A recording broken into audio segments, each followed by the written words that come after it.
ऐसी वीडियो रोज देखने के लिए आप मेरे वीडियो को लाइक करें, इस पे कमेंट करें और अपने दोस्तों के साथ शेयर करें। और हाँ, अगर आप इस चैनल पे नए हैं तो इसे सब्सक्राइब करना ना भूलें। यह कहानी है एक लड़की को देखा तो पार्ट 2 का 14 से 26 से आगे की कहानी।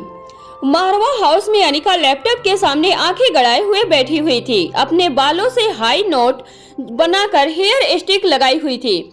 उसके बालों की लटें बार बार उसके गालों पर आकर उसे परेशान कर रही थी, लेकिन वह अपने काम में इतनी अधिक व्यस्त थी कि उसे हटाने की भी सुध नहीं थी। उसे बिना पलके झपकाए तेज गति से चलती हुई उंगलियां ऐसा आभास दे रही थी जैसे कि अनिका किसी बड़े मिशन पर है। ऐसा लग रहा था कि जैसे पलके झपकाने से मिशन फेल हो जाएगा। ठीक इसी वक्त पर वहीं कमरे में एक और कौटिल्य एक चेयर पर बैठा हुआ था। तभी प्रीति अपने हाथ में कुछ फाइल्स लेकर अंदर आती है। वह कुछ बोलती इससे पहले ही कौटिल्य उसे चुप रहने का इशारा करता है। प्रीति हाथ में पकड़ी हुई सभी फाइल्स को धीरे से टेबल पर रख देती है और चुपचाप खड़ी हो जाती है। तभी कौटिल्य उसे इशारा करता है, बैठ जाओ प्रीति, अभी कुछ कहा नहीं जा सकता कि अनिका दीदी को कितनी देर लगेगी। इस वक्त वह तीनों एक मीटिंग हॉल में मौजूद थे। करीब आधे घंटे के बाद अनिका के चेहरे पर मुस्कुराहट दिखाई देती है और वह लैपटॉप के बटन पर जोर से उंगलियां मारते हुए खड़ी हो जाती है। फिर कहती है, हो गया? कौटिल्य की तरफ देखते हुए कहती है, सारा डाटा सेव हो गया है, मुझे सेंड कर देना। तभी कौटिल्य जवाब देता है, कभी कभी मुझे लगता है कि वर्ल्ड के बेस्ट हैकर में से एक मैं नहीं हूँ, बल्कि वर्ल्ड के बेस्ट हैकर ही अनिका गुलेरिया है। फिर गहरी सांस लेते हुए कहता है, मुझे तो एक पल के लिए लगा था कि यह उनके सेफ्टी वॉल के अंदर घुसने के बाद हमारे चुराने से पहले ही अपना सारा डाटा डिलीट कर देंगे। फिर अपने चेहरे पर प्रश्न चिन्ह लाते हुए पूछता है, मुझे समझ नहीं आता कि जब आप इस काम में मुझसे बेहतर हैं, तब भी आपने मुझे यहाँ क्यों रखा हुआ है? कौटिल्य की बात पर अनिका सिर्फ मुस्कुरा देती है और उसके बाद प्रीति की तरफ देखती है। प्रीति भी अनिका की तरफ देखकर मुस्कुराती है। बात को बदलते हुए प्रीति कहती है, वैसे ऐसा क्या और कहां से चुराया है कि द हैकर कौटिल्य के लिए भी मुश्किल साबित हो गया। प्रीति की बात सुनकर कौटिल्य अपना हाथ अनिका की तरफ कर देता है, जिसका मतलब था इनकी माया यही जाने, इनका जवाब सिर्फ यही दे सकती है। अनिका मुस्कुराकर मना करने के अंदाज में कहती है, ठीक समय से पूर्व प्राप्त ज्ञान लाभ नहीं देता, धैर्य रखो। एक पल रुककर अनिका फाइलों की तरफ हाथ करते हुए प्रीति से कहती है, यह काम कौटिल्य देख लेगा, फिलहाल मुझे तुमसे कुछ जरूरी बात कहनी थी, इसलिए बुलाया है। प्रीति कहती है, मुझे भी आपसे एक जरूरी बात पूछनी थी, लेकिन पहले आप बताइए कि मुझे क्या करना है। अनिका कहती है, तुम्हें किसी काम के लिए नहीं बल्कि सावधानी के लिए बुलाया गया है। अनिका की बात प्रीति को समझ नहीं आती, इसलिए उसके चेहरे पर प्रश्न चिन्ह दिखाई देने लगता है। अनिका लंबी सांस लेकर अपनी बात को आगे कहना शुरू करती है, अब जो कुछ भी चल रहा है उसके हिसाब से अब तक हमारे आसपास मौजूद दुश्मन की निगाह में तुम मेरे सबसे करीब साबित हो चुकी हो। उनके समझ के अनुसार तुम हर वह बात जानती हो जो खुद अनिका नहीं जानती, और अब उनका टारगेट तुम रहोगी। इसलिए तुम्हें हर वक्त अलर्ट रहना होगा। जब भी मारवा हाउस से बाहर निकलोगे तो इसकी सूचना अब्दुल्ला को दोगी। बिना सिक्योरिटी के तुम बाहर जाना एकदम बंद कर दोगी, समझी?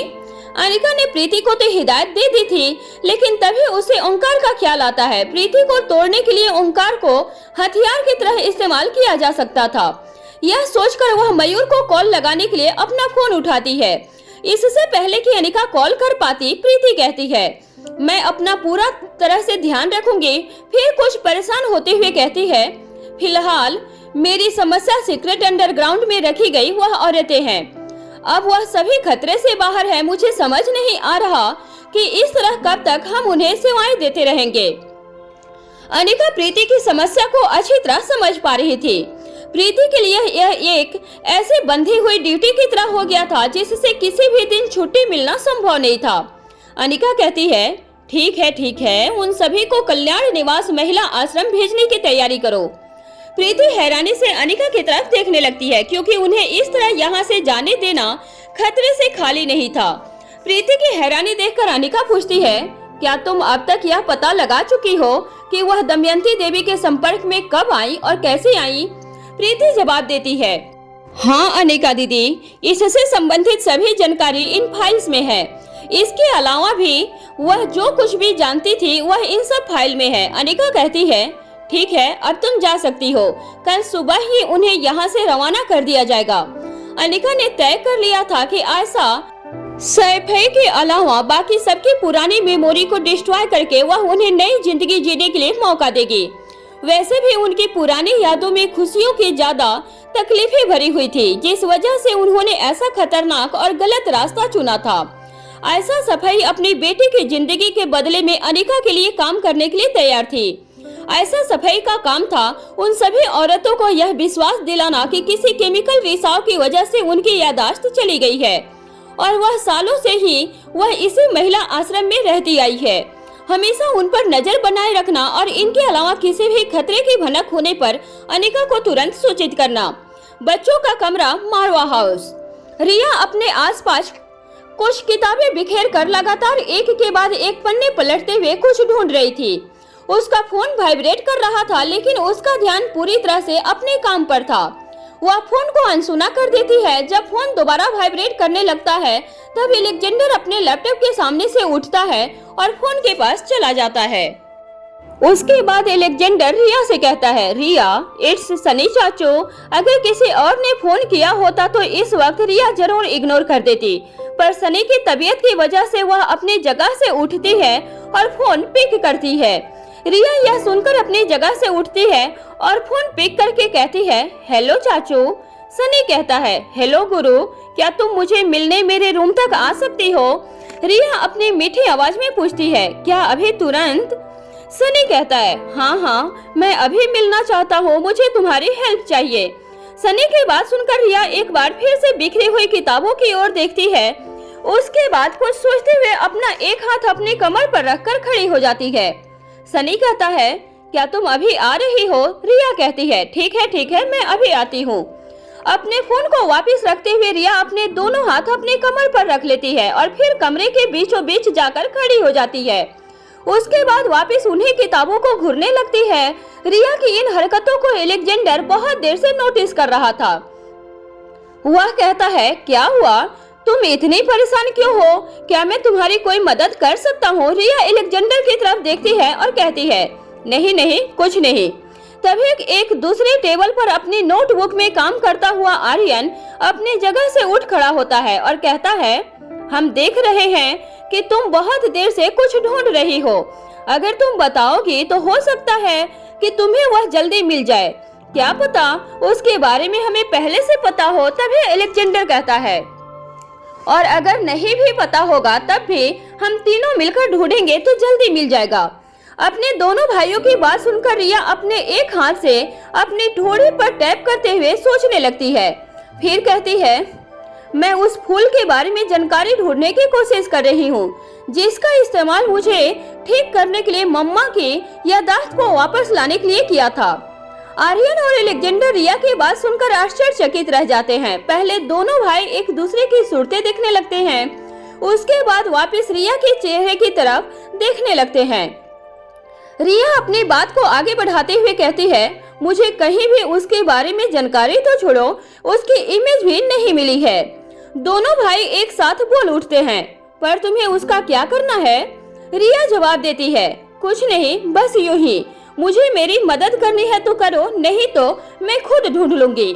आर्यन कहता है, नहीं, तुम नाराज मत हो, हम तुम्हारी मदद जरूर करेंगे, पर पहले यह बताओ कि चाचू तुम्हें क्यों बुला रहे हैं? रिया कहती है, वह उनसे मिलने के बाद ही पता चलेगा। यदि कुछ जरूरी काम नहीं कर रहे हो तो तुम दोनों भी मेरे साथ चलो। रिया की बात सुनकर एलेक्जेंडर अपने लैपटॉप की स्क्रीन नीचे कर देता है और आर्यन अपनी नोटबुक बंद करके अपने दोनों भाई बहनों के साथ चल पड़ता है। सनी के कमरे में एक टेबल पर रखे हुए लैपटॉप की स्क्रीन के सामने एक चेयर पर सनी बैठा हुआ था और उसी के साथ में दूसरी चेयर पर ओंकार मौजूद था। जैसे ही तीनों बच्चे अंदर पहुंचते हैं, वह दोनों अपनी अपनी जगह से खड़े हो जाते हैं। रिया जोश के साथ कहती है, चाचू और मामू दोनों एक साथ? क्या कुछ मस्ती करने का प्लान है? सनी कहता है, पूरी जिंदगी मस्ती मस्ती में ही काम करते करते कैसे बीत गया, ऐसा प्लान बनाया है। रिया हैरान होकर सनी की तरफ देखती है। अलेक्जेंडर और आर्यन बिना कुछ कहे चुपचाप वहां रखे हुए काउच पर बैठ जाते हैं।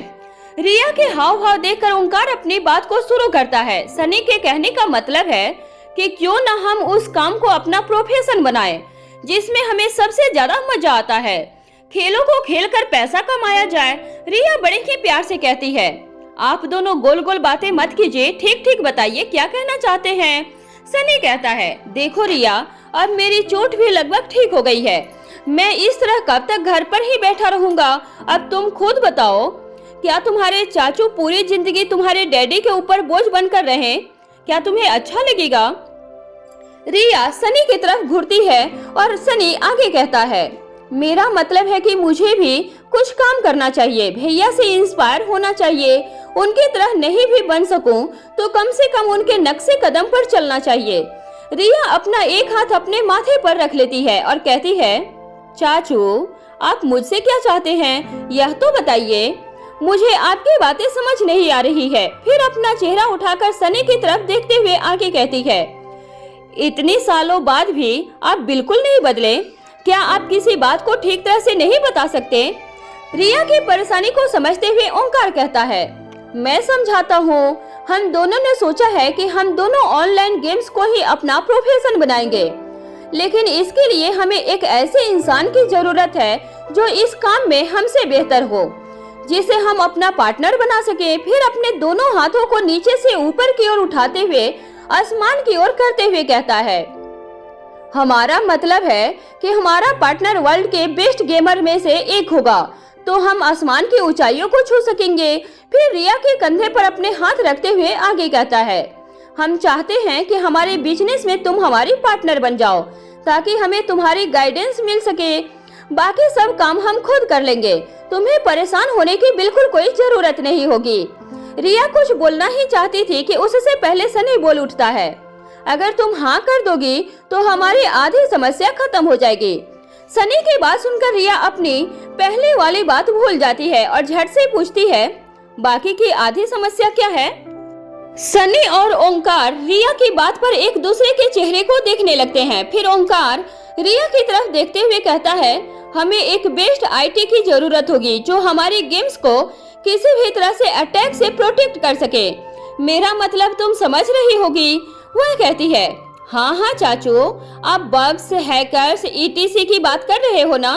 तभी आर्यन कहता है, मुझे लगता है कि आप दोनों को भी थोड़ा बहुत कंप्यूटर सॉफ्टवेयर और हैकिंग एक्स्ट्रा सीख लेनी चाहिए, क्योंकि जब तक आपका बिजनेस एक अंपायर नहीं बन जाता तब तक पूरी तरह से दूसरों पर डिपेंड होना ठीक नहीं होगा। तभी सनी कहता है, क्या हम सीख पाएंगे?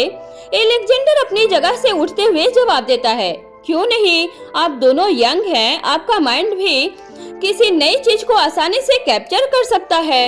इससे पहले कि यह बात आगे बढ़ जाती, रिया बीच में ही बोल पड़ती है, देखिए चाचू और मामू, आप मुझसे ज्यादा उम्मीद न रखें। मैंने डिसाइड कर लिया है, अब मैं गेम में अपना वक्त बिल्कुल भी बर्बाद नहीं करने वाली हूँ।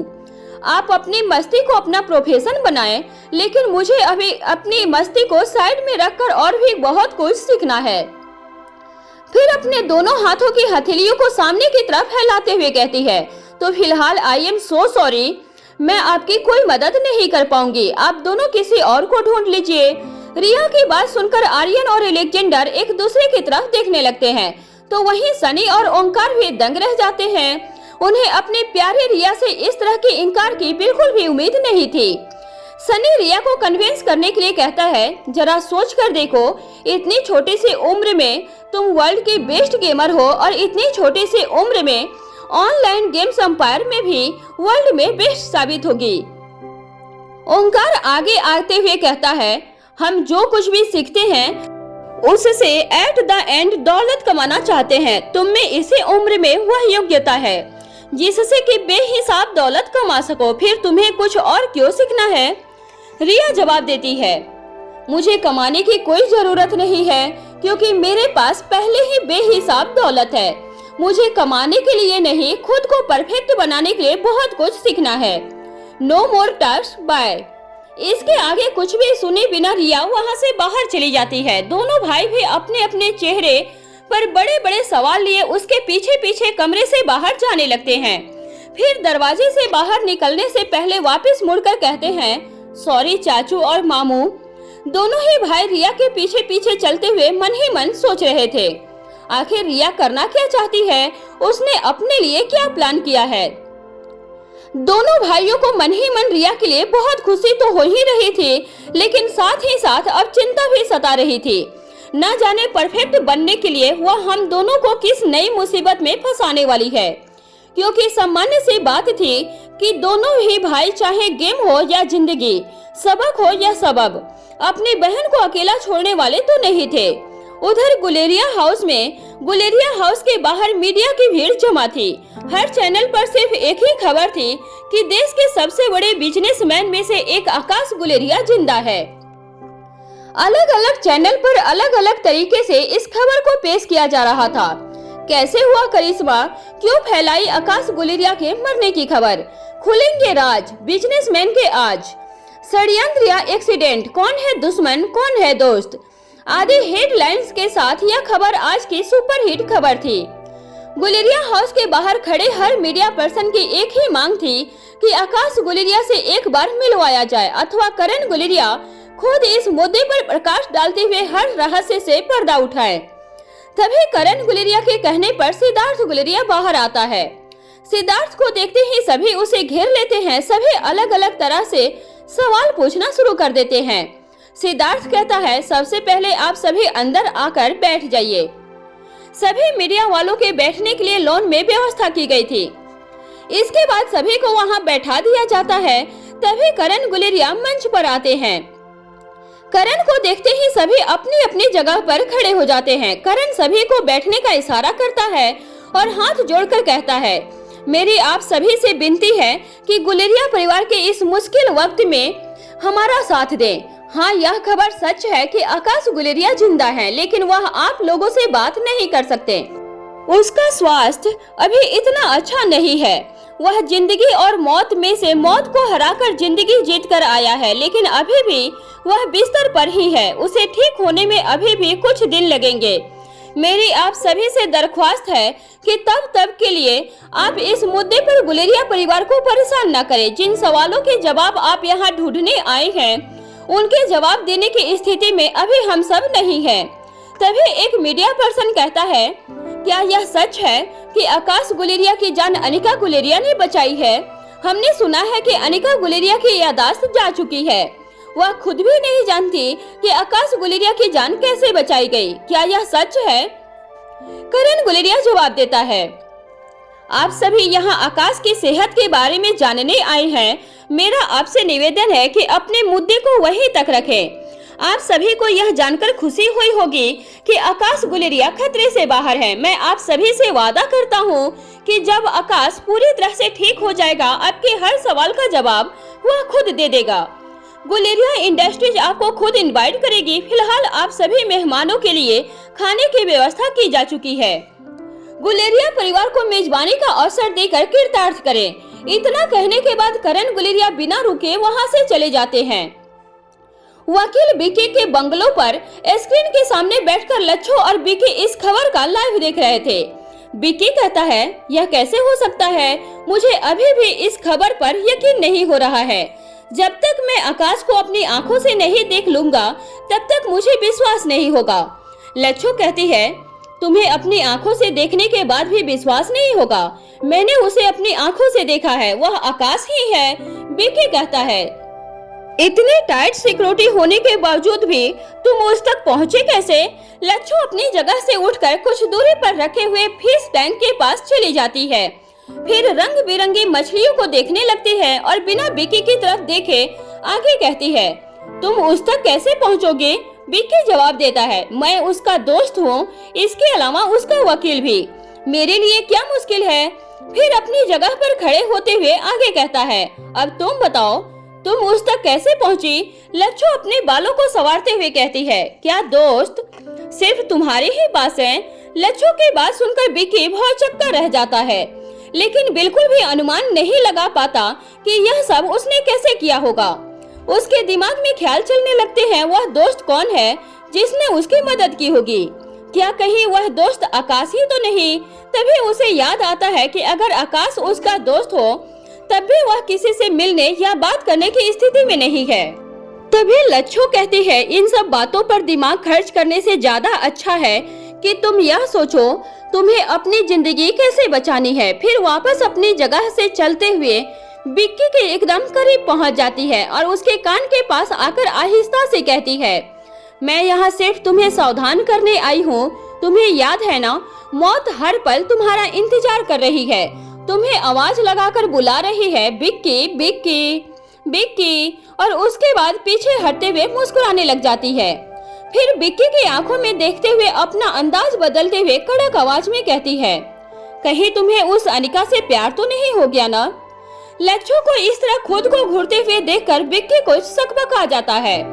बिक्की की असमंजसता को देखने हुए लच्छू वापस दूसरी ओर घूम जाती है और सामान्य अंदाज में कहती है, तुम उससे प्यार करो, इसमें कोई हर्ज नहीं भाई, दिल तो मासूम होता है, किसी पर भी आ सकता है, फिर वह तो बेहद खूबसूरत भी है। फिर आदेश देने के अंदाज में कहती है, याद रहे हमें सिर्फ हमारे पावर ड्रग से मतलब है, हमें अनिका की जान नहीं चाहिए, ड्रग के लिए जान लेनी पड़े तो वह बात अलग है। फिर व्यंग करते हुए कहती है, वह ड्रग मिल जाए तो तुम उसके साथ जितनी चाहे उतनी रातें हसीन करो, लेकिन वकील साहब मोहब्बत का मजा तो तब है जब वह दो तरफा हो। फिर हंसते हुए कहती है, उसकी मोहब्बत में शहीद मत हो जाना, हमें तुम्हारी शहादत की नहीं काबिलियत की ख्वाहिश है। बिक्की इतनी आसानी से किसी के सामने घुटने टेक दे इतना कच्चा खिलाड़ी नहीं था, लेकिन अचानक से उसकी दुखती रग पर किसी ने हाथ रख दिया था, इसलिए वह खामोश रह गया। बेशक लच्छू ने यह बातें उस पर तंज कसते हुए कही थी, पर लच्छू खुद भी नहीं जानती थी कि वह जो कुछ भी कह रही थी वह बात खरे सोने की तरह सच थी। बिक्की अच्छी तरह जानता था कि उसकी मोहब्बत की नियति हर तरह से उसमें फना हो जाना ही था। अपनी बात कहने के बाद लच्छू वहां से चली जाती है और बिक्की सभी बातों को सोचते हुए अपनी जगह पर खड़ा उसे जाते हुए देखता रहता है। फिर थोड़ी ही देर के बाद वह अपनी सोच से बाहर आते हुए खुद से ही कहता है, मुझे जाकर आकाश से मिलना चाहिए। यह सोचते ही उसके मन में एक मीठा ख्याल पैदा हो जाता है, क्या पता वहां अनिका से भी मुलाकात हो जाए। यह सोचते ही उसके शरीर में हल्की सी गुदगुदी के साथ मीठी मीठी सिहरन पैदा हो जाती है और चेहरे पर मुस्कान आ जाती है। वहीं मारवा हाउस में प्रीति के चले जाने के बाद अनिका मयूर को कॉल करने के लिए फोन की स्क्रीन की तरफ देखती है कि तभी उस पर एक दूसरी कॉल आ जाती है। अनिका कॉल ले लेती है। जैसे ही फोन कान पर लगाती है उधर से आवाज आती है, गुड मॉर्निंग मैडम। अब तक वह पूरे स्टाफ के साथ अच्छी तरह घुल मिल गई है। आपके कहे अनुसार हम हर वक्त उस पर नजर रखे हुए हैं, कहीं पर भी कोई भी संदेह की बात सामने नहीं आई है। इन सब बात के बावजूद विशेष बात यह है कि उसके यहाँ आने के कुछ ही दिन के बाद उसके कमरे के डस्टबिन की जांच करने पर एक अजीब सी चीज सामने आई थी। अनिका सारी बात खामोशी से सुनती रह जाती है। वह आगे कहता है, मैडम उसमें से हमें एक इस्तेमाल किया गया इंजेक्शन मिला था, तब हमें लगा कि वह कोई सामान्य बुखार की दवाई आदि के लिए लिया गया होगा, लेकिन फिर हमें ख्याल आया कि वह किसी ड्रग के इक्विट तो नहीं है, इसलिए हमने उस सैंपल को अपने हॉस्पिटल की लैब में ही जांच करने के लिए भेज दिया था, जिसकी जांच करने के बाद अब कई दिनों के बाद यह बात उजागर हुई है कि उससे प्राप्त लिक्विड का सैंपल किसी भी तरह की आम दवाइयों के साथ मैच नहीं कर रहा है। अनिका कहती है, ठीक है, तुम उस पर निगाह बनाकर रखो, उसके सैंपल की रिपोर्ट में हॉस्पिटल से इकट्ठी करवा लूंगी। जैसे ही अनिका फोन रखने लगती है तभी वह सिक्योरिटी गार्ड आगे कहता है, एक और बात मैडम। अनिका सुनने लगती है। वह आगे कहती है, मैडम उसने अपनी पहली सैलरी मिलने पर रोज की जरूरी चीजों की जगह पर सबसे पहले EMI का एक महंगा लैपटॉप खरीदा है। बहुत कोशिश करने के बाद भी हम उसे एक्सेस नहीं कर पाए हैं। बस इतना ही कहना था मैडम आपसे। अनिका कहती है, ठीक है, मैं आगे देख लूंगी, गुड वर्क। अनिका तुरंत प्रीति को कॉल करती है। इस वक्त प्रीति सनी के रूम की तरफ जा रही थी क्योंकि उसे ओंकार का मैसेज मिला था कि वह उसका इंतजार वहीं पर कर रहा है। अनिका की कॉल देखकर वह अपनी जगह पर रुक जाती है और अपने फोन को कान पर लगाते हुए कहती है, हेलो अनिका दीदी, क्या मुझे वापस आना है? अनिका कहती है, नहीं नहीं, उसकी जरूरत नहीं है, बस तुम्हारे लिए एक छोटी सी इंफॉर्मेशन है। प्रीति ध्यान से सुनने लगती है। अनिका आगे कहती है, होटल हेवन का खेल शुरू हो गया है, अब तुम अपनी पारी खेलना शुरू करो। प्रीति मुस्कुराकर जवाब देती है, ठीक है अनिका दीदी। तभी अनिका कहती है, लेकिन इससे पहले कि अनिका आगे कुछ कह पाती, प्रीति बीच में ही बात काटते हुए कहती है, हाँ मुझे याद है, अकेले नहीं जाऊंगी, सिक्योरिटी को इन्फॉर्म कर दूंगी। अनिका मुस्कुरा देती है और फोन कट कर देती है और प्रीति वापस उसी दिशा में बढ़ जाती है जिस ओर जाने के लिए वह निकली थी। सनी के कमरा में प्रीति कमरे का दरवाजा खटखटाती है, लेकिन अंदर से कोई भी जवाब नहीं आता। जब वह दरवाजा खोलने की कोशिश करती है तो वह पहले से ही खुला हुआ था। सनी और ओंकार दोनों ही एकदम सामने सामने बैठे हुए नजर आते हैं। एक बीन बैग पर बैठा हुआ था तो दूसरा बेड पर अपने पैरों को नीचे लटका कर बैठा हुआ था। एक ने अपने दोनों हाथों से अपना चेहरा ढक रखा था तो एक ने अपने सिर को दीवार से टिकाकर अपने दोनों हाथों को बेजान सामान की तरह नीचे की ओर लटकाया हुआ था। लेकिन उससे भी कहीं ज्यादा लटके हुए उन दोनों के चेहरे दिखाई दे रहे थे। लग रहा था जैसे कि उनकी जिंदगी में भूचाल आया है जिसने सब कुछ तहस नहस कर दिया है। उन दोनों की ऐसी हालत देखकर प्रीति टेंशन में आ जाती है और दौड़कर ओंकार के पास पहुंच जाती है। फिर अपने घुटनों के बल बैठते हुए अपने दोनों हाथ उसके घुटनों पर रख देती है और घबराकर पूछती है, क्या हुआ, तुम दोनों इतने परेशान क्यों हो? ओंकार प्रीति की तरफ देखता है लेकिन कुछ नहीं बोलता। प्रीति उठकर खड़ी हो जाती है, फिर ओंकार के चेहरे को अपने दोनों हाथों में लेते हुए कहती है, प्लीज मुझे बताओ ना क्या हुआ है। ओंकार प्रीति की आंखों में देखने लगता है लेकिन इस बार भी एक शब्द नहीं बोलता। प्रीति उसके कंधे पर हाथ रखकर हिलाकर बहुत ही जोर से देते हुए कहती है, बोलो ना ओंकार, क्या हुआ है? ओंकार अपनी पूरी ताकत इकट्ठी करके सिर्फ इतना ही कह पाता है, क्या बोलूं प्रीति, और उसके बाद फिर से चुप हो जाता है। प्रीति आश्चर्यचकित होकर उसके चेहरे की तरफ लगातार देखती जाती है। वह इंतजार कर रही होती है कि आगे ओंकार कुछ कहेगा। तभी उसे अपने पीछे की ओर से सनी की आवाज सुनाई देती है, सब कुछ बर्बाद हो गया। अब प्रीति पलटकर पीछे की ओर देखती है और कहती है, क्या बर्बाद हो गया? लेकिन सनी आगे कुछ नहीं कहता। वह ओंकार के पास से सनी की तरफ बढ़ जाती है और उसके चेहरे के सामने खड़े होकर कहती है, प्लीज आगे बोलो ना, क्या बर्बाद हो गया? प्लीज मुझे सभी डिटेल्स में बताओ ना, क्या हुआ है? तभी ओंकार बोलता है, हमारे सपने पूरे होने से पहले ही बिखर गए। अब प्रीति ओंकार की तरफ देखने लगती है। इस बार वह दोबारा से चुप हो जाता है। दोनों दोस्तों की इन हरकतों पर अब प्रीति को चिंता से कहीं ज्यादा गुस्सा आ रहा था। वह पानी से भरा गिलास लेती है और जाकर सोफे पर बैठ जाती है। धीरे धीरे करके एक एक घूंट पानी पीने लगती है और बीच बीच में बारी बारी दोनों की तरफ देखती जाती है। पानी खत्म करने के बाद खड़ी होती है और धमकी देते हुए कहती है, अब तुम दोनों में से कौन मुझे पूरी बात बताएगा? या तो सीधे तरीके से अपना मुंह खोलो, नहीं तो मुझे और भी तरीके आते हैं। दोनों दोस्त अपनी अपनी जगह पर सीधे बैठ जाते हैं और प्रीति की तरफ देखने लगते हैं। प्रीति उन दोनों के चेहरे पर सवाल देखकर बिना पूछे जवाब देती है, मैं तुम दोनों पर उस ड्रग का इस्तेमाल करूंगी जिसका इस्तेमाल पुलिस अपराधियों से सच उगलवाने के लिए करती है। और वह तोते की तरह सब कुछ बोलते चले जाते हैं। प्रीति की बात सुनकर सनी घबरा जाता है क्योंकि प्रीति के खड़ूस डॉक्टर के रूप के दर्शन काफी दिनों से कर रहा था। उसे यकीन था कि वह जो कह रही है वह कर भी सकती है। इसलिए पहले सनी ही बोलना शुरू करता है, तुम्हें यह सब करने की कोई जरूरत नहीं, मैं तुम्हें बताता हूँ। उसके बाद शुरू से अंत तक विस्तार से सारी बातें बता देता है कि किस तरह उन्होंने ऑनलाइन गेम प्रोजेक्ट तैयार किया और रिया के इनकार की वजह से वह शुरू होने से पहले ही फेल हो गया। तभी ओंकार अपना चेहरा लटकाए हुए कहता है, मैं चाहता हूँ कि हम दोनों जल्द से जल्द शादी कर लें। हमें एक दूसरे के मिलने के लिए न बहाने खोजना पड़ेगा और न ही किसी की इजाजत लेनी पड़ेगी। लेकिन उससे पहले मैं पूरी तरह से फाइनेंशियल इंडिपेंडेंट होना चाहता हूँ।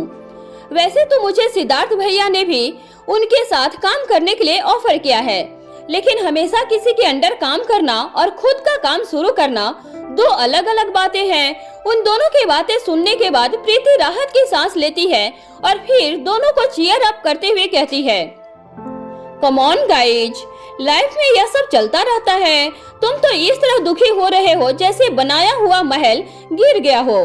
तुम ही बताओ, क्या रेत के महल कभी टिका करते हैं? प्रीति की बात सुनकर दोनों उसे हैरानी से देखते हैं। प्रीति आगे कहती है, मेरे कहने का मतलब है कि तुमने केवल सोच के अंदर ही बड़े बड़े ख्वाब देख लिए। ख्वाब नींद के खुलते ही टूट जाते हैं। किसी भी काम की शुरुआत में इस तरह की दिक्कतें होती ही हैं। किसी भी काम की शुरुआत ही सबसे पहले मुश्किल स्टेज में होती है। अगर उसे पार कर लोगे तो आगे रास्ते खुद ही बनते चले जाएंगे। प्रीति की बात उन दोनों को अच्छी लगती है। वह उसके बात को अच्छी तरह से समझ भी पाते हैं, लेकिन फिर भी उनकी उदासी कम नहीं होती। प्रीति उनका मूड ठीक करने के लिए कुछ सोचती है और फिर कहती है, अच्छा चलो, आज मैं तुम दोनों को लंच पर लेकर चलती हूँ। अब जल्दी से तुम दोनों तैयार हो जाओ, मैं भी चेंज करके अभी आती हूँ। इसी बहाने प्रीति होटल हेवन जाकर अपनी पारी आज से ही शुरू करना चाहती थी। फिर वह जैसे ही दरवाजे से बाहर निकलने लगती है, एक बार फिर से पलटकर कहती है, तुम दोनों ने अपने हिस्से का काम कर लिया है, बाकी सब समय पर छोड़ दो। वैसे भी तुमने रिया को भी सोचने के लिए बिल्कुल वक्त नहीं दिया। फिलहाल वह किस मनोस्थिति से गुजर रही है तुम्हें इसका अंदाजा भी नहीं होगा। चाहे वह कितनी भी टैलेंट और समझदार हो, लेकिन फिर भी अभी बच्चे ही है। देखो, क्या पता कुछ दिनों के बाद उसका मन बदल जाए। तब तक तुम लोग उसे बिना पार्टनर बनाए ही उसकी सलाह मांगोगे तो वह तुम्हें मना नहीं करेगी और उसी हिसाब से तुम अपना काम आगे शुरू कर दो। प्रीति की सबसे बाद में कही गई बात दोनों के मन को खुश कर देती है। यह उन दोनों में से किसी ने भी नहीं सोचा था कि अगर बिना पार्टनर बनाए भी रिया की सलाह मांगेंगे तो वह उसकी मदद जरूर करेगी। रोहित का ऑफिस। रोहित अपने केबिन में लगे हुए विंडो से 2 कदम पहले अपने दोनों हाथ फोल्ड करके खड़ा था। वह उन पर लगे हुए ग्लासेस से बाहर की ओर देख रहा था। उसकी आंखें दूर दूर तक दिखाई दे रही चीजों को देख रही थी, जो इतने ऊंचाई से चींटियों जैसी प्रतीत होती थी, लेकिन कान पूरी तरह से चिराग के शब्दों पर थे। चिराग के हाथ में उसका टैबलेट था, जिसमें उसने कोई फाइल खोली हुई थी और एक एक करके बारीकी से हर बिंदु को विस्तार से बता रहा था। जब चिराग बोलकर चुप हो जाता है, तब रोहित चिराग की तरफ घूमता है और कहता है, तुम्हारी निकाली गई इंफॉर्मेशन के हिसाब से न इसकी माँ के बारे में कुछ पता है और न ही पिता के। इसके बारे में निकाली गई हर जानकारी में कुछ न कुछ अधूरी बात हर बार दिखाई दे रही है। ऐसा एक भी पड़ाव नहीं जहाँ से पूरी जानकारी प्राप्त हो सके। चिराग कहता है, जी सर, इतना ही नहीं, हर एक पड़ाव पर कोई न कोई छुपा हुआ हाथ उसकी मदद कर रहा है, जिसका चेहरा कहीं पर भी दिखाई नहीं दे रहा। हर बार मदद करने वाले हाथों का चेहरा अपना नकाब बदल लेता है। फिर कुछ सोचकर आगे कहता है, मुझे नहीं लगता कि किसकी किस्मत इतनी अच्छी हो सकती है कि उसे हमेशा ही ऐसे मददगार मिलते रहते हो जो उस पर लाखों खर्च कर सकते हो। मुझे यही लगता है कि वह कोई एक ही व्यक्ति है जो उसकी हमेशा मदद करता रहता है। चिराग की बात सुनने के बाद रोहित अपनी कुर्सी पर बैठ जाता है। उसकी बैक रेस्ट की तरफ अपना सिर रख लेता है। वो अपने हाथ से अपने माथे पर टैप करता है और उसके बाद चिराग की तरफ देखने लगता है। रोहित कहता है, पता करो कि वह कहाँ जाती है, किन लोगों से मिलती है, वह कौन लोग हैं जो उसकी मदद करते हैं। उसके बारे में जितनी भी इंफॉर्मेशन तुमने हासिल की है, उन सब को जोड़ कर देखो, कहीं न कहीं कोई न कोई काम की चीज जरूर मिल जाएगी। चिराग जवाब देता है, सर, वह बहुत ही शातिर है। हमारे लोगों ने उसका पीछा करने की कोशिश की, लेकिन वह हर वक्त इतनी सावधान रहती है कि एक भी बार हमारे लोगों को कामयाबी नहीं मिली। उसके घर की तलाशी लेने के बाद भी हमें कुछ नहीं मिला। इतना ही नहीं, वह एक अच्छे सॉफ्टवेयर इंजीनियर भी है। उसने अपने फोन तक के प्रोग्राम में ऐसा सॉफ्टवेयर अपलोड किया है कि उसकी हर एक्टिविटी ऑटो डिलीट हो जाती है, जिसे रिकवर नहीं किया जा सकता। इसकी खुद की मेमोरी भी काफी शार्प है। वह जिन भी लोगों से बात करती है उसके नंबर उसे याद हैं। बात करने के बाद 5 सेकंड के अंदर ही अंदर वह ऑटो डिलीट हो जाते हैं। कुछ सेकंड रुकने के बाद चिराग आगे कहता है, उसे जीनियस नहीं कहा जा सकता, लेकिन मल्टी टैलेंटेड जरूर कहा जा सकता है। उसकी लर्निंग पावर भी काफी अच्छी है। सामान्य लोगों के मुकाबले वह हर चीज जल्दी सीख जाती है। उसने एक परफेक्ट पर्सनालिटी बनाने के लिए शायद ही ऐसी कोई चीज होगी जिसे सीखा न हो। रोहित मुस्कुराकर चिराग की तरफ देखते हुए कहता है, तुम जिस तरह से निपुण मीना की तारीफें कर रहे हो, ऐसा लगता है कि उसके फैन हो गए हो। चिराग रोहित के मजाक को समझ जाता है और जवाब देते हुए कहता है, सर, दुश्मन तारीफ के काबिल होगा तो की ही जाएगी, लेकिन सर, चाहे जो भी हो, अनिका मैडम से मुकाबला कर सके ऐसा कोई नहीं। तभी रोहित मन ही मन सोचता है, और रोहित के रहते अनिका से मुकाबले की कभी नौबत आएगी ही नहीं।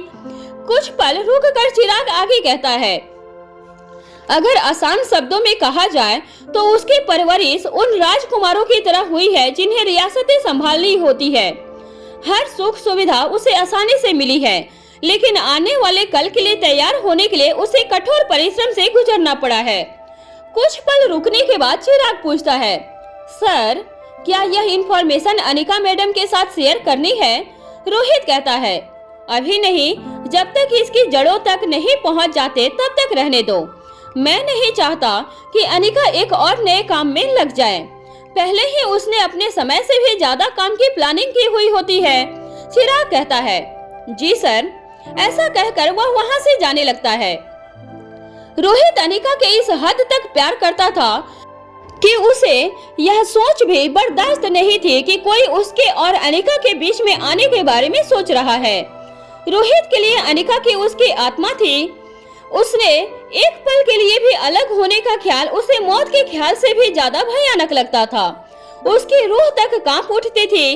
जैसे ही चिराग दरवाजे तक पहुंचता है, रोहित उसे रोकते हुए कहता है, चिराग। चिराग पलटता है और कहता है, जी सर। रोहित कहता है, मैं हमारी जिंदगी में किसी दीवार का आभास तक नहीं चाहता। अगर जरूरत पड़े तो उसे रास्ते से हटा दो। चिराग मेहता जवाब देता है, ठीक है सर, अगर जरूरत पड़ी तो यह भी हो जाएगा। वहीं दूसरी तरफ होटल हेवन। प्रीति ने एक गहरे स्लेटी रंग का tulip cut high neck top palazzo pant के साथ पहना हुआ था। उस पूरे बाजू के टॉप पर हाथ की नक्काशी का हल्का काम किया गया था और हल्के बेहतरीन शिफॉन के कपड़े से बनाया गया घेर वाला प्लाजो पैंट एक इंडो वेस्टर्न लुक दे रहा था। प्रीति ने रिस्ट वॉच के साथ कानों में ईयर स्टड पहने हुए थे। हल्के न्यूड मेकअप के साथ बालों को हाफ कर्ल करके दोनों कंधों पर आगे की तरफ करके खुला छोड़ा हुआ था। प्रीति पहले ही काफी सुंदर थी और उसका यह स्टनिंग लुक हर किसी की आंखों को एक पल के लिए रुक कर देखने के लिए मजबूर कर रहा था। प्रीति, ओंकार और सनी तीनों प्रीति द्वारा पहले से बुक की गई टेबल की ओर आगे बढ़ रहे थे, लेकिन ओंकार का ध्यान सिर्फ प्रीति पर था। तभी जबकि सनी की आंखें चारों तरफ घूम रही थी, उसने इस बात को बड़ी ही आसानी से नोटिस कर लिया कि हर कोई एक नजर प्रीति को देखने के बाद पलटकर उसे देखने के लिए मजबूर था। कुछ ही देर में तीनों अपनी टेबल के पास पहुंच जाते हैं। सनी देखता है कि प्रीति की आंखें बीचों बीच में इधर से उधर घूम रही थी, जैसे वह उस जगह का मुआवजा कर रही हो या फिर किसी को ढूंढ रही हो। साथ ही बीच बीच में वह कभी सनी से तो कभी ओंकार से बातें भी कर रही थी। सनी हर बार प्रीति की हर बात का ठीक से जवाब दे रहा था, लेकिन ओंकार सिर्फ हाँ या नहीं में जवाब देकर चुप हो जाता। वहाँ होटल का मैनेजर अपनी असिस्टेंट से कहता है, मारवा और गुलेरिया परिवार के सदस्य इस वक्त होटल हेवन में मौजूद हैं। उनकी खातिरदारी में कोई कमी नहीं होनी चाहिए। तभी असिस्टेंट कहती है, आप चिंता मत कीजिए, कोई कमी नहीं होगी। मैं हमारे बेस्ट एम्प्लॉय को उन्हें अटेंड करने के लिए भेजती हूँ। इसके बाद वह वहाँ मौजूद एक अटेंडेंट के कान में कुछ कहती है और वह जी मैडम कहकर वहाँ से चली जाती है। तभी वह एक दूसरी लड़की के पास पहुँच जाती है और उससे कहती है, सौम्या, हमारे होटल में खुद ऑनर के परिवार के सदस्य लंच के लिए आए हैं। मैनेजर चाहते हैं कि हमारी बेस्ट एम्प्लॉय उन्हें अटेंड करें। इस वक्त हम सभी में से ओवरऑल देखा जाए तो तुमसे अच्छा और कोई नहीं है। प्लीज जाकर उन्हें अटेंड करो, यहाँ मैं संभाल लूंगी। सौम्या अपने मुस्कुराते हुए चेहरे के साथ अपनी गर्दन झुकाकर हाँ में सांकेतिक जवाब दे देती है। फिर जिस ओर सनी, प्रीति और ओंकार बैठे थे उसी ओर चली जाती है। थोड़ी देर के बाद सनी और प्रीति मेनू को देखने लगते हैं, लेकिन ओंकार अभी तक प्रीति की खूबसूरती में ही खोया हुआ था। सनी ओंकार को छेड़ते हुए कहता है, क्या तुम्हें कबाब में हड्डी पसंद है? ओंकार फिर से हाँ या ना में जवाब देते हुए कहता है, नहीं नहीं। सनी कहता है, मुझे तो ऐसा ही लग रहा है कि तुम अपने कबाब में मुझे हड्डी बनाकर ले आए हो। ओंकार फिर से प्रीति की तरफ देखते हुए ही कहता है, नहीं नहीं। इस बार सनी ओंकार के चेहरे को अपनी तरफ घुमाते हुए धीरे से उसके कान में कहता है, लेकिन तुम अपनी महबूबा की आंखों में ही खोए रहोगे तो मुझे तो ऐसा ही लगेगा ना। मुझे बिल्कुल भी ऐसा नहीं लग रहा है कि हम दोनों साथ में आए हैं। हालांकि सनी ने काफी धीमी आवाज में अपने मन की बात कही थी, लेकिन फिर भी प्रीति के कानों ने सुन ली थी। यह सुनकर प्रीति के चेहरे पर मुस्कान आ जाती है, लेकिन वह दोनों दोस्तों के बीच में कुछ नहीं कहती। सनी की बात सुनकर ओंकार को ख्याल आता है कि सनी हाल ही में ठीक हुआ है। उसे प्रॉपर अटेंशन देना, खुश रखना उसकी मोरल रिस्पॉन्सिबिलिटी है। प्रीति भी उन दोनों का मूड ठीक करने के लिए ही उन्हें यहाँ लेकर आई थी। ओंकार सनी की तरफ झुकते हुए धीमी आवाज में कहता है, भाई क्या करूं? मैंने काफी कोशिश कर ली कि मेरा ध्यान किसी दूसरी तरफ जाए, लेकिन मेरी आंखें उसकी खूबसूरत आंखों से हटती ही नहीं। इस वक्त ओंकार के दिल में ख्वाहिशें तो बहुत तरह की उठ रही थी, लेकिन वह उन्हें शब्दों में बयान नहीं कर सकता था। जिसमें पहले इच्छा यह थी कि वह प्रीति को प्यार से अपनी बाहों में भर ले और तब तक ना छोड़े जब तक कि उसकी तड़पती हुई आत्मा को प्रीति के स्पर्श से पूरी तरह शांति न मिल जाए। प्रीति को अपने अंदर ही कहीं इस तरह छुपा ले कि उन दोनों को पल भर के लिए भी कोई जुदा न कर पाए। फिर सनी अपनी सामान्य आवाज में कहता है, तुम अकेले नहीं हो जिसकी आंखें उसके कंट्रोल में नहीं है, लेकिन तुम्हें यह तब पता चलेगा जब अपनी नजर किसी दूसरी तरफ भी घुमाओगे। सनी की बात सुनकर ओंकार जिस भी तरफ देखता है वह पाता है कि हर किसी का ध्यान बार बार प्रीति पर जा रहा था। तभी सौम्या वहां आकर खड़ी हो जाती है। उसने स्टाफ यूनिफॉर्म पहनी हुई थी, जिस पर बाएं तरफ कंधे के पास नेम प्लेट लगी हुई थी। अपने एक हाथ पर दूसरा हाथ रखकर सीधे खड़े रहते हुए उसने बड़े ही अदब से हल्का सा अपनी गर्दन को झुकाकर प्यारी सी मुस्कान के साथ पूछा, may I help you madam and sir. तभी सौम्या का ध्यान वहां बैठे हुए सनी पर जाता है। सनी की निगाहें मेनू कार्ड में ही गड़ी हुई थी। वह उसे इधर से उधर पलटते हुए उसमें कुछ नया ट्राई करने के लिए ढूंढ रहा था। सनी की बॉडी लैंग्वेज पहले से भी कहीं ज्यादा कॉन्फिडेंस दिखाई दे रही थी। उसका कॉन्फिडेंस मारवा परिवार के स्टैंडर्ड को मैच कर रहा था। उसका आउटफिट स्टाइल भी काफी बढ़िया लग रहा था। यह सब देखकर अचानक से सौम्या के चेहरे के हाव भाव बदल जाते हैं, लेकिन अपनी ड्यूटी से मुंह मोड़कर वह पीछे नहीं हट सकती थी। वह चुपचाप अपनी जगह पर खड़े रहकर उसके बोलने का इंतजार करती है। वह अंदर ही अंदर सोच रही थी कि सनी यहाँ कोई नई तरह का बवाल खड़ा न कर दे। पर आज खास बात यह थी कि जिस सनी का चेहरा देखना सौम्या को कुछ खास पसंद नहीं था, आज उसी सनी की पर्सनालिटी उसे काफी अट्रैक्टिव लग रही थी। यही वह चीज थी जिसे प्रीति की निगाहें होटल में आने से लेकर अब तक ढूंढ रही थी। प्रीति हर छोटी से छोटी चीज को सौम्या या सनी को एहसास दिलाए बिना ही बारीकी से नोट कर रही थी। तभी सनी मेनू की एक कोल्ड ड्रिंक के नाम पर हाथ रखते हुए कहता है, मैंने कोल्ड ड्रिंक फाइनल कर ली है, तुम दोनों बताओ क्या ऑर्डर करूं? प्रीति मुस्कुराकर कहती है, मेरे लिए भी सेम ऑर्डर कर दो। तभी ओंकार कहता है, मेरे लिए भी। सनी एक नजर सौम्या की तरफ देकर वापस मेनू कार्ड की तरफ देखते हुए कहता है, फिलहाल ये ले आओ। सौम्या जी सर कहकर पीछे हट जाती है, लेकिन इस वक्त उसे बड़ा ही अजीब महसूस हो रहा था।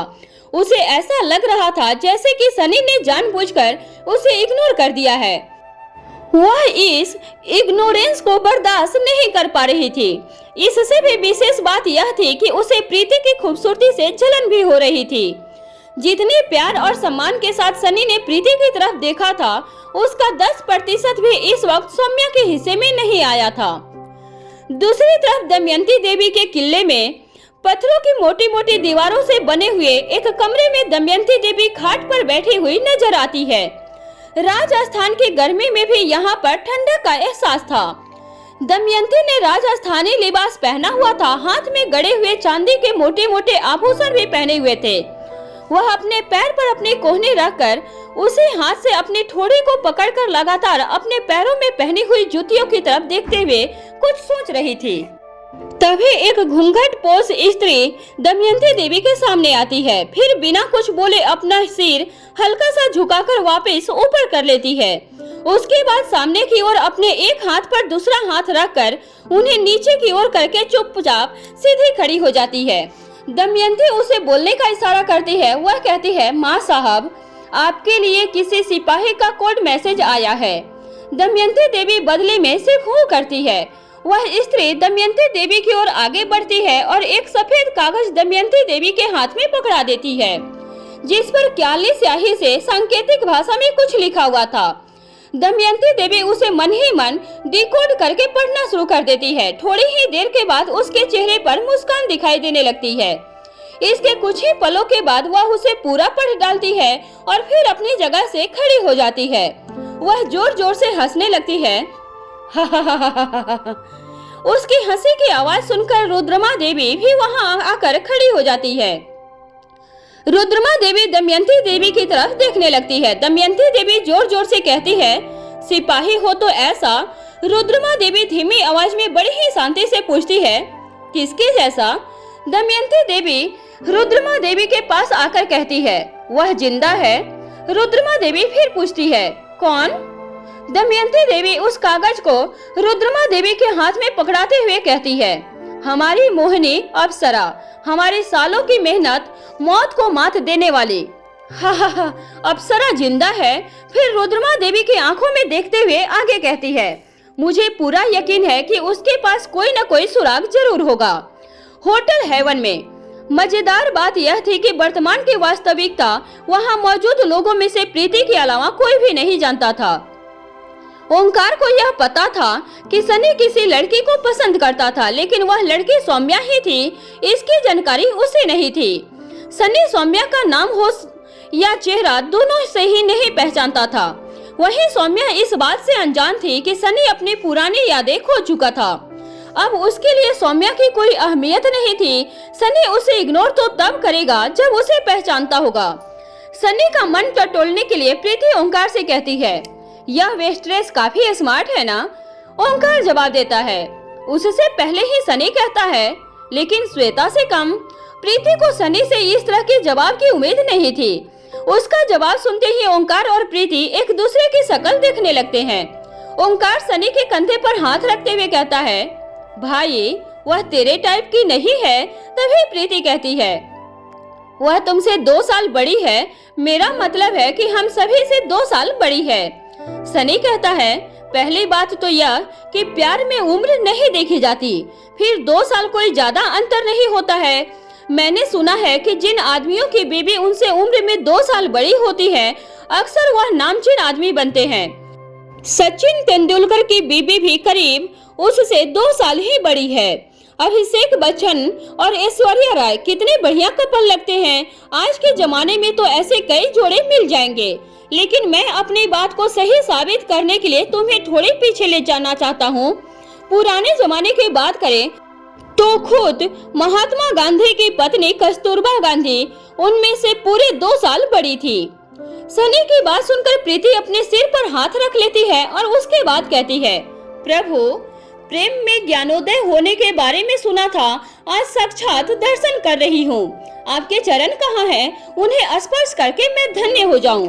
प्रीति की इस बात पर ओंकार को हंसी आ जाती है। वहीं पर सनी कुछ उखड़ते हुए कहता है, पर तुम्हें उसकी उम्र के बारे में कैसे पता? प्रीति अपने दोनों हाथ टेबल पर रखते हुए सनी की तरफ देखते हुए कहती है, मुझे तो यह भी पता है कि उसके लिए देश के बड़े नेताओं में से एक सागर सन्याल के चचेरे भाई लक्ष्य का रिश्ता आया है। इतना ही नहीं, वह मन ही मन लक्ष्य को पसंद भी करती है। सागर सन्याल को अपने बेटे की तरह मानता है। सनी के चेहरे पे उदासी आ जाती है। यह देखकर प्रीति ओंकार को इशारा करती है। ओंकार सनी के कंधे पर हाथ रखते हुए कहता है, अच्छा ही है ना, तुम्हें अभी यह बात पता चल गई, पसंद को प्यार बनने में वक्त लगता है, लेकिन प्यार पहले पसंद ही बनता है। हम अपने भाई के लिए कोई दूसरी लड़की पसंद करेंगे। जिस अंदाज में अपना एक हाथ ऊपर करते हुए ओंकार ने यह बात कही थी, सनी को भी हंसी आ जाती है।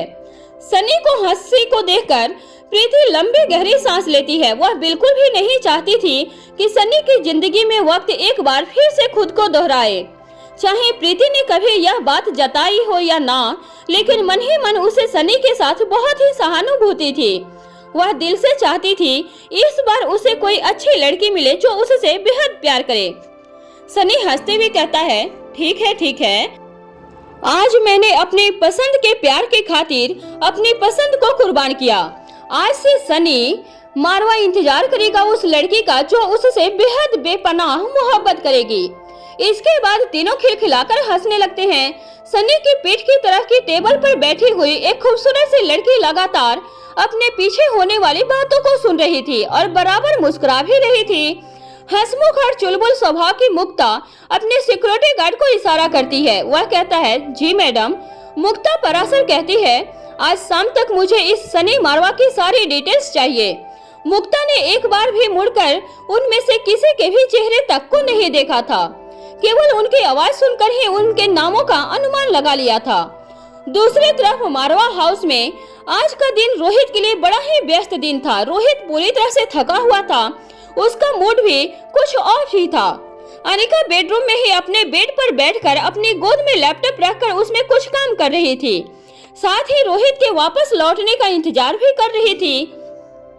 आज वह उसे आकाश के बारे में बाकी की इंफॉर्मेशन देना चाहती थी। जैसे ही रोहित अंदर आता है, वह रूम के बीचों बीच जाकर चुपचाप खड़ा हो जाता है। फिर अनिका के चेहरे की तरफ देखने लगता है। अनिका अपने लैपटॉप को एक ओर रखकर खड़ी हो जाती है। उसके बाद अपने धीमे कदमों से रोहित के पास पहुंच जाती है। रोहित के चेहरे पर उदासी देखकर वह मुस्कुराते हुए अपना एक हाथ रोहित के बालों में घुमाती है और कहती है, इतनी डैशिंग पर्सनालिटी और चेहरे पर उदासी कुछ मैच नहीं कर रही। रोहित झट से अनिका को अपनी बाहों में भर लेता है और उसके ऊपर हल्का सा झुक जाता है। फिर अपनी आंखें बंद कर लेता है। रोहित ने अनिका को इस तरह से हग किया था कि अनिका के दोनों हाथ रोहित के सीने पर थे। वह उसे धीमे धीमे और भी ज्यादा कसता चला जाता है, जैसे उसे खुद के ही अंदर समेट लेने की कोशिश कर रहा हो। अनिका समझ जाती है कि कुछ तो जरूर है जो रोहित को परेशान कर रहा है। वह भी अपने हाथ रोहित के सीने पर से हटाकर रोहित की कमर के पीछे की तरफ लेकर जाती है और अपनी बाहों को कस लेती है। अपनी आंखें बंद करते हुए इस एहसास में डूब जाती है। फिर कुछ देर तक इसी तरह रहने के बाद उसी स्थिति में रहते हुए वह रोहित से कहती है, अब बताओ क्या हुआ है। कुछ पल रोहित खामोश रहता है, उसके बाद कहना शुरू करता है, मुझे हमारे बीच की हवा भी मौजूदगी की खलती है। फिर बताओ मैं किसी और को कैसे बर्दाश्त कर सकता हूँ। अनिका को यह समझने में जरा भी देर नहीं लगती कि रोहित निपुण मीना के बारे में जान चुका है। अनिका अपनी आंखें खोलकर रोहित के चेहरे की तरफ देखती है। रोहित ने अभी भी अनिका को अपनी बाहों से आजाद नहीं किया था और न ही अपनी आंखें खोली थी। अनिका अपनी बाहों को रोहित के गले में डाल देती है और रोहित के माथों को चूमती है। फिर शरारती अंदाज में कहती है, क्या मिस्टर रोहित मारवा को डर लग रहा है। अनिका की बात सुनते ही रोहित अपनी आंखें खोल लेता है और अनिका की आंखों में देखते हुए जो पकड़ ढीली हुई थी उसे और मजबूत कर लेता है। अनिका कहती है, हमारे बीच न कोई आ सका है और न ही कोई आएगा। तुमने अभी अभी कहा ना कि हमारे बीच हवा भर के लिए भी जगह नहीं, तो बताओ उससे पतली चीज और हो ही क्या सकती है जो हमारे बीच आएगी। फिर रोहित की आंखों में देखते हुए कहती है, तुम्हारा तो पता नहीं, पर मैं अपने बच्चों के बाप के बिना बिल्कुल भी नहीं रह सकती। अनिका की यह बात रोहित के शरीर में करंट के प्रवाह की तरह दौड़ जाती है। रोहित झट से अनिका के होठों को अपने होठों में ले लेता है। अनिका भी इस एहसास से अपने शरीर के करंट के प्रवाह को महसूस करती है। वह अपनी आंखें बंद करके अपनी हथेलियों को धीरे से रोहित के सिर के पीछे की तरफ ले जाती है। रोहित के हाथ लगातार धीरे धीरे अनिका की कमर के पीछे घूमने लगते हैं। इसी पोजीशन में धीरे धीरे पीछे की तरफ खिसकते हुए अनिका दीवार के साथ जा टिकती है। कभी रोहित के होठ अनिका के होठों पे थे तो कभी अनिका के होंठ रोहित के होठों में। अनिका जब कभी भी रोहित को उदास होते हुए या फिर टूटते बिखरते हुए देखती थी तो कभी भी उसे रोकने की कोशिश नहीं करती थी। रोहित अनिका में समा जाने के बाद हमेशा ही खुद को पहले से ज्यादा ताकतवर महसूस करता था। फिर वह अपनी लड़ाई लड़ने के लिए एक नए सिरे से तैयार हो जाता था। इसकी एकमात्र वजह यह थी कि अनिका रोहित की मानसिक ताकत के साथ साथ उसका आत्मिक बल बन चुकी थी। थोड़ी ही देर के बाद उनके रूम के दरवाजे पर आर्यन और अलेक्जेंडर खटखटाते हैं। Mom, dad. बच्चों की आवाज सुनते ही अनिका अपना होश संभालती है और जाकर आईने के आगे खड़ी हो जाती है। फिर अपने कपड़ों और बालों को ठीक करने लगती है। रोहित की भी पीछे हटते हुए गहरी लंबी सांस लेता है और खुद को शांत करने के लिए सोफे पर बैठते हुए पानी पीने लगता है। अंदर से अनिका और रोहित में से किसी की भी आवाज नहीं आने पर वह दोनों लौट जाने के बारे में सोचते हैं। इस बार रोहित और अनिका को दोबारा आवाज सुनाई देती है। अलेक्जेंडर कहता है, मॉम, डैड, हमें कुछ काम याद आ गया है, हम थोड़ी देर बाद आते हैं। तभी अनिका दरवाजा खोल देती है। दोनों बच्चे लटके हुए चेहरे लेकर अंदर आ जाते हैं। अनिका दरवाजे को पकड़कर वहीं खड़े रहते हुए दोनों भाइयों को अंदर की तरफ जाते हुए देखती है। फिर मन ही मन सोचती है, क्या उदासी का कोई सीजन चल रहा है?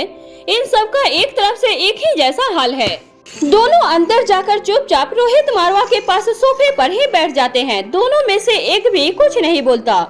दोनों बच्चों की ऐसी हालत देखकर रोहित और अनिका पहले एक दूसरे की तरफ देखते हैं और फिर दोबारा से दोनों बच्चों की तरफ देखने लगते हैं। दोनों भाइयों के चेहरे लटके हुए थे, निगाहें फंस पर थी। रोहित अपनी आंखों से अनिका को बच्चों से उदासी का कारण पूछने के लिए इशारा करता है। अनिका अपनी पलकें झपकाकर हाँ में जवाब देती है। अनिका एक बिन बैग उठाकर बच्चों के सामने रख देती है और उस पर बैठ जाती है। फिर दोनों बच्चों की ओर देखते हुए पूछती है, क्या तुम दोनों दुखी हो? अलेक्जेंडर कहता है, हाँ, हम थोड़े परेशान हैं। तभी आर्यन कहता है, और उससे भी ज्यादा हम थके हुए हैं। अनिका हैरानी से कहती है, थके हुए? पर क्यों? ऐसा क्या किया जो इतना थक गए हो कि तुम्हारे चेहरे बिल्कुल उतर गए हैं? अलेक्जेंडर जवाब देता है, वह पूरा दिन ना तो खुद चैन से बैठती है और ना ही हमें बैठने देती है। आर्यन आगे कहता है, हमारे पास पहले ही अपने ही बहुत सारे काम है, अब हमें उसके हर काम में साझेदारी करनी पड़ती है। अलेक्जेंडर बात को स्पष्ट करते हुए कहता है, उसकी मदद करना हमारे लिए तकलीफ की बात नहीं है। वह हमारी छोटी बहन है, उसकी मदद करना हमें अच्छा लगता है, लेकिन उसकी कोई सीमा तो होनी ही चाहिए। तभी आर्यन आगे कहता है, और सीमा इसलिए होनी चाहिए क्योंकि हमारी कैपेसिटी भी लिमिट है। उसके आगे हमारा दिमाग और शरीर दोनों ही हमारा साथ छोड़ देते हैं। इसके बाद हम हमारे रोज के कामों को पूरा नहीं कर पाते हैं, जिसकी वजह से हमें दिक्कत उठानी पड़ती है। अलेक्जेंडर कहता है, हमें अच्छा लग रहा है कि वह बाकी सभी लोगों की तरह अपनी जिंदगी में ज्यादा से ज्यादा चीजों को सीखने और समझने की कोशिश कर रही है। हम भी हमेशा से यही चाहते थे, लेकिन आप नहीं जानती कि उसे किस किस तरह के शौक चढ़ रहे हैं। आर्यन कहता है, हम उसकी शिकायत नहीं कर रहे हैं, लेकिन हम उसे संभाल नहीं पा रहे हैं। हम चाहते हैं कि आप किसी तरह हमारी प्रॉब्लम का कोई सॉल्यूशन निकालें। अलेक्जेंडर कहता है, या फिर आप हमें कोई ऐसा आइडिया दें जिससे हम खुद हमारी समस्या से जूझ सकें।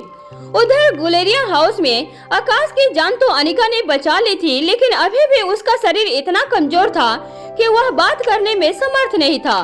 एक वाक्य बोल लेने के बाद ही उसे ऐसा लगता था जैसे वह बहुत ज्यादा थक गया है। उसका न ही कोई बात सुनने का मन करता था और न ही कुछ कहने का मन करता था।